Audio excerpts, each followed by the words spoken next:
خداوند آپ کے ساتھ ہو۔ ہمارے لیے آج کی پاک انجیل مقدس مرکز کے مطابق مقدس مرکز کی انجیل اس کے چھٹے باب میں سے ہم تلاوت کریں گے۔ پھر وہاں سے روانہ ہو کر وہ اپنے وطن میں آیا اور اس کے شاگرد اس کے پیچھے ہو لیے۔ جب سبت کا دن آیا تو وہ عبادت خانے میں تعلیم دینے لگا، اور سننے والوں میں سے اکثر حیران ہو گئے اور کہنے لگے کہ اسے یہ سب کچھ کہاں سے ملا، اور یہ کیسی حکمت ہے جو اسے بخشی گئی، اور کیسے معجزے اس کے ہاتھ سے ظاہر ہوتے ہیں۔ کیا یہ وہ بڑھئی نہیں، ابن مریم اور یعقوب اور یوسف اور یہودا اور شمعون کا بھائی؟ اور کیا اس کی بہنیں ہمارے ہاں نہیں؟ اور انہیں اس کے سبب سے ٹھوکر لگی۔ اس پر یسوع نے ان سے کہا، نبی کہیں بے عزت نہیں ہوتا مگر اپنے وطن اور اپنے رشتہ داروں اور اپنے گھر میں۔ اور وہ کوئی معجزہ وہاں نہ دکھا سکا سوا اس کے کہ تھوڑے سے بیماروں پر ہاتھ رکھ کر انہیں شفا بخشی۔ اور اس نے ان کی بے اعتقادی پر تعجب کیا۔ وہ ارد گرد کے گاؤں میں تعلیم دیتا پھرا۔ پاک انجیل کے وسیلے سے ہم سب کے گناہ معاف کیے جائیں۔ اے مسیح تیری ستائش ہو۔ گڈ مارننگ پیارے بھائیوں اور بہنوں، آج ہم سال کے دوران میں 14واں اتوار منا رہے ہیں، اور آج کی مرکزی آیت کریمہ ہے کہ نبی کہیں بے عزت نہیں ہوتا مگر اپنے وطن اور اپنے رشتہ داروں اور اپنے گھر میں۔ چونکہ آج کی پہلی تلاوت حزقیل کی کتاب میں سے لی گئی ہے، اس لیے میری کوشش ہوگی کہ تھوڑی گفتگو اس پر بھی کی جائے۔ آپ جانتے ہیں کہ حزقیل کا تعلق کاہنوں کی نسل سے تھا۔ شاہ بابل نبوکدنصر سے 598 قبل از مسیح میں یہودا کے بادشاہ یکنیہ اور بہت سے یہودیوں کے ساتھ اسے بابل لے گیا۔ خداوند نے اسے 593 میں قبل از مسیح میں نبی ہونے کے لیے منتخب کیا۔ وہ 571 قبل از مسیح تک نبوت کرتا رہا۔ وہ ارمیا نبی کا ہم اثر تھا۔ جس مقصد کے لیے ارمیا نبی نے یروشلم میں منادی کی، اسی مقصد کے لیے حزقیل نے بابل میں نبوت کی۔ اس نے غیر ملک میں وفات پائی یا شہید کیا گیا، اور حزقیل کی کتاب کا مزاج بڑا مکاشفائی ہے۔ یہ رویا اور امثال سے بھری ہوئی کتاب ہے جنہیں سمجھنا اکثر اوقات مشکل ہوتا ہے، لیکن اس کتاب کا مرکزی مضمون موضوع بہت خوبصورت ہے، اور وہ موضوع ہے خدا کی قربت۔ خداوند یسوع المسیح نے مقدس پولس رسول سے کہا تھا کہ اٹھ اور اپنے پاؤں پر کھڑا ہو، کیونکہ میں اس لیے تجھ پر ظاہر ہوا ہوں کہ تجھے ان باتوں کا خادم اور گواہ ٹھہراؤں جو تو نے دیکھی ہیں اور جو میں تجھے دکھاؤں گا۔ خدا نے حزقیل کو بھی ابن بشر کہہ کر پکارا، یعنی اے ابن بشر، اے آدم، اے زمین، اے مٹی کے فرزند۔ مطلب ہو سکتا ہے کہ یہ ایک خاکسار اور چھوٹا کرنے والا لقب ہے، تاکہ ایسا نہ ہو کہ حزقیل اپنے مکاشفوں کی زیادتی سے پھول جائے۔ چنانچہ اسے یاد دلایا گیا ہے کہ بہر صورت تو ابن بشر ہے، یا ایک معزز لقب یا نام ہے۔ اے شخص ابن انسان کی مانند آسمان کے بادلوں کے ساتھ آیا۔ دانیل میں پہلی بار ابن بشر یا ابن انسان کا ذکر کیا گیا ہے۔ حزقیل کو کھڑا کیا گیا، اس لیے کھڑا کیا گیا تاکہ وہ اپنا تقرر حاصل کرے۔ یہ اس کے لیے الہی تقرر ہے۔ اے ابن بشر، اپنے پاؤں پر کھڑا ہو۔ اس کا اوندے منہ گرنا زیادہ عقیدت مندی کی حالت تھی، لیکن کھڑا ہونا زیادہ حالت مستعدی ہو گئی۔ خدا نے اسے کھڑا کیا، اس لیے کہ اس میں نہ تو اپنے پاؤں پر دوبارہ کھڑے ہونے کی طاقت تھی، نہ اس رویا کا سامنا کرنے کی جرأت تھی، اور اسے جو کچھ کہا گیا اس پر عمل کرنے کو آمادہ کیا گیا۔ اور پھر حزقیل خدا کا پیغام لے کر بنی اسرائیل کے پاس بابل کی اسیری میں پہنچ گیا، جو باغی قوم تھی، برگشتہ قوم تھی، وہ خدا کے نبیوں سے بدسلوکی کرنے والی قوم تھی، تو بھی خدا وہاں ان کے درمیان ایک نبی کو بھیجتا ہے۔ انہیں بنی اسرائیل کہا گیا۔ ان کے دیندار اور خدا پرست آباء و اجداد کا نام باقی رکھا گیا۔ وہ شروع سے ہی باغی نسل رہے اور بغاوت پر اڑے رہے، بڑے سخت دل، بے حیا فرزند اور خود رائے بن گئے تھے۔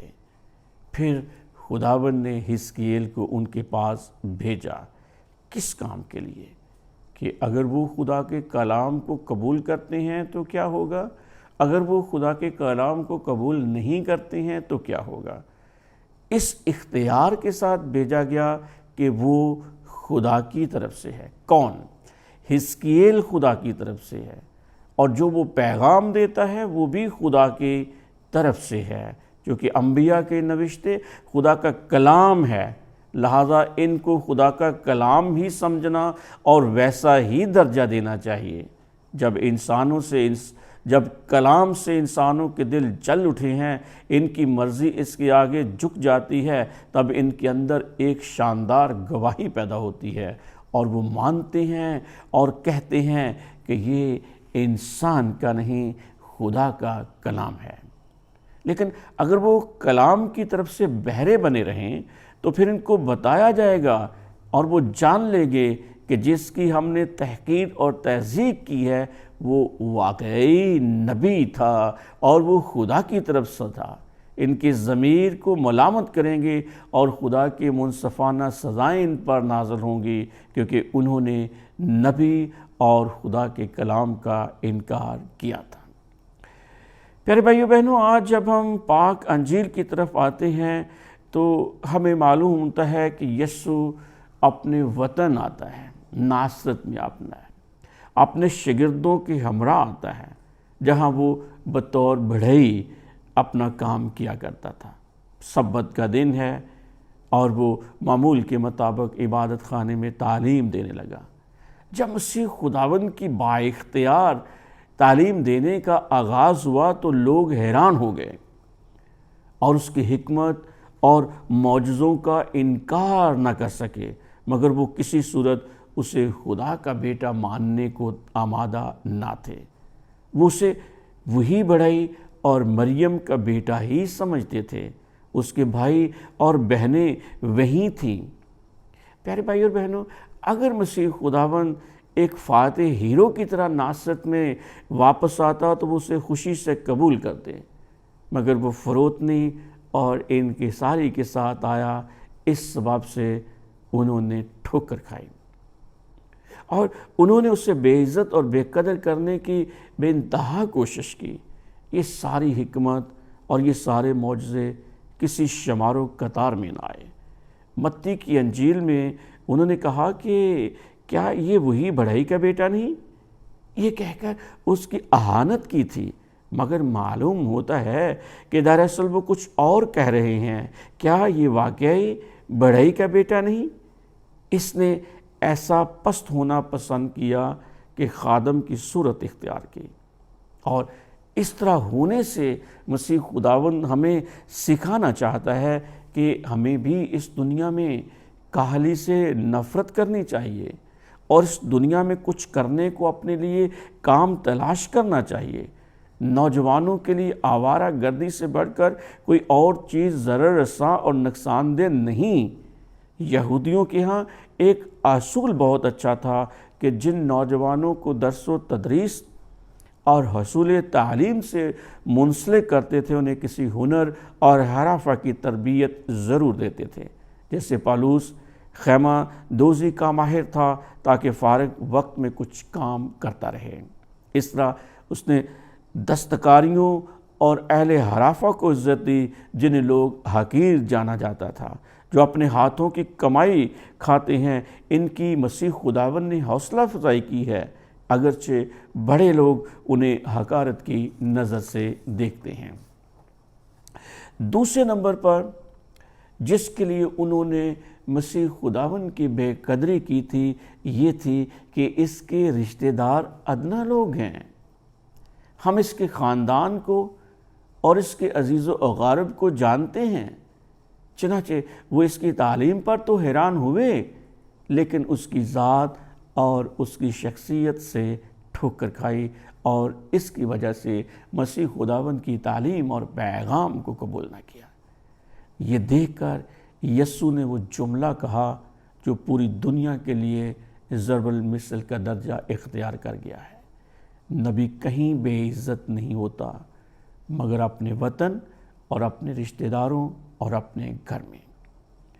پیارے بھائی اور بہنوں، کیونکہ ان کے لیے یہ قبول کرنا بڑا مشکل تھا کہ ناصرت سے بھی کوئی اچھی چیز نکل سکتی ہے، مگر یہ سماجی اچھوت بھی خداوند یسوع کو حقارت کی نظر سے دیکھتے ہیں۔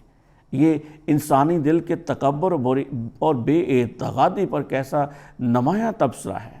ان کی بے اعتقادی ناصرت میں خداوند کے کام کی راہ میں رکاوٹ ثابت ہوئی۔ وہ صرف تھوڑے سے بیماروں کو اچھا کر سکا اور اس نے ان کی بے اعتقادی پر تعجب کیا۔ بھائی اور بہنوں، اس قسم کی بے اعتقادی سے بے حد برے نتائج حاصل ہوتے ہیں۔ فضل اور رحم کے راستے بند ہو جاتے ہیں، جہاں تک کہ ضرورت مند انسانی زندگیوں تک صرف چند قطرے ہی پہنچ پاتے ہیں۔ یہاں یسوع کو پھر تنہائی اور تحقیر کا مزہ چکھنا پڑا کہ اسے غلط سمجھا گیا تھا۔ اس کے بہت سے پیرو بھی اس غم میں شریک ہوتے ہیں۔ یسوع ناصرت میں رد کیا گیا، مگر وہ اس بات سے ہرگز خوفزدہ نہ ہوا، نہ کسی چیز کو اپنے راستے کی رکاوٹ مانا، بلکہ جرأت اور بہادری کے ساتھ اپنے مشن کو جاری رکھا اور ہر طرف اور ہر گاؤں میں تعلیم دیتا پھرا۔ یہی ہمارے لیے بھی یسوع کے پیرو ہوتے ہوئے سبق ہے کہ ہمارا ایمان کبھی ڈگمگانا نہیں چاہیے۔ ہمیں بھی اپنے الفاظ سے، اپنے کردار سے، اپنے ہونے سے، اپنے وجود سے مسیح خداوند کے اس مشن کو جاری و ساری رکھنا ہے کہ ہم اس زندہ خدا کے ماننے والے ہیں۔ خدا مجھے اور آپ سب کو سمجھنے کی توفیق دے، آمین۔